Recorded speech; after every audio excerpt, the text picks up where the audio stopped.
चैत्र अमावस्या, नई ऊर्जा, नई शुरुआत। अमावस्या की इस पावन तिथि पर आत्म शुद्धि, ध्यान और ईश्वर की आराधना से जीवन में सकारात्मकता लाएं। यह दिन नकारात्मक ऊर्जा से मुक्ति पाने और नए संकल्पों को धारण करने का है। माँ गंगा और पितरों का आशीर्वाद प्राप्त कर शुभ कार्यों का आरंभ करें। सद्भाव, शांति और समृद्धि से भरी हो आपकी चैत्र अमावस्या। चैत्र अमावस्या 29 मार्च 2025 शनिवार को पड़ रही है। इसे दर्श अमावस्या भी कहते हैं। खास बात यह है कि इस बार अमावस्या शनिवार को आ रही है और शनिवार के दिन पड़ने वाली अमावस्या को शनिचरी अमावस्या कहा जाता है। मान्यता है कि इस दिन शनि देव की पूजा करने से उनकी कृपा मिलती है और शनि दोष, साढ़े साती जैसी परेशानियों से राहत मिलती है। आज की इस वीडियो में हम श्रवण करते हैं चैत्र अमावस्या व्रत कथा। पुरानी कथा के अनुसार एक नगरी में एक राजा राज्य करता था। उसकी प्रजा और परिवार के लोग सुखी थे। राजा की रानी बहुत ही धार्मिक विचारों की थी।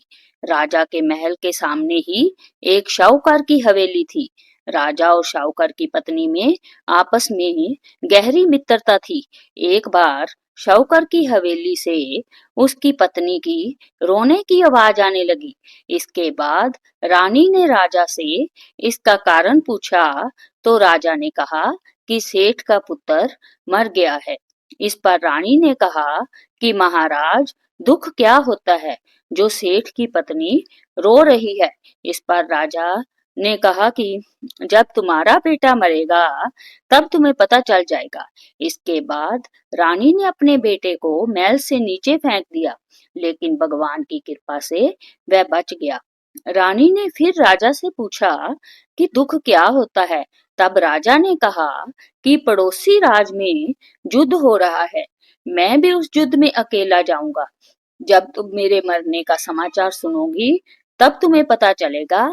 लेकिन रानी अमावस्या का व्रत करती थी, जिसकी वजह से राजा उस युद्ध को जीत कर वापस आ गया। इसके बाद राजा ने रानी से कहा कि अब हम गंगा माँ के दर्शन करने जाएंगे। तब मैं वहां जाकर गंगा नदी में कूद जाऊंगा, तब तुम्हें दुख का पता चलेगा। भगवान शिव कैलाश पर बैठकर यह सब देख रहे थे। उन्होंने माता पार्वती से कहा कि आज मैं तुम्हें सुखी आत्मा के दर्शन करवाऊंगा। जिसके बाद भगवान शिव ने बकरे और माता पार्वती ने बकरी का रूप धारण कर लिया। जिसके बाद वह एक बावली के पास घास चरने लगे।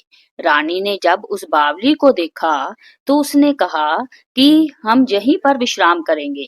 रानी ने भगवान शिव और माता पार्वती की बातें सुन ली, जिसमें भगवान शिव माता पार्वती को कह रहे थे कि रानी ने अमावस्या का व्रत किया है, इसलिए इसे इस जन्म में कोई दुख नहीं मिलेगा।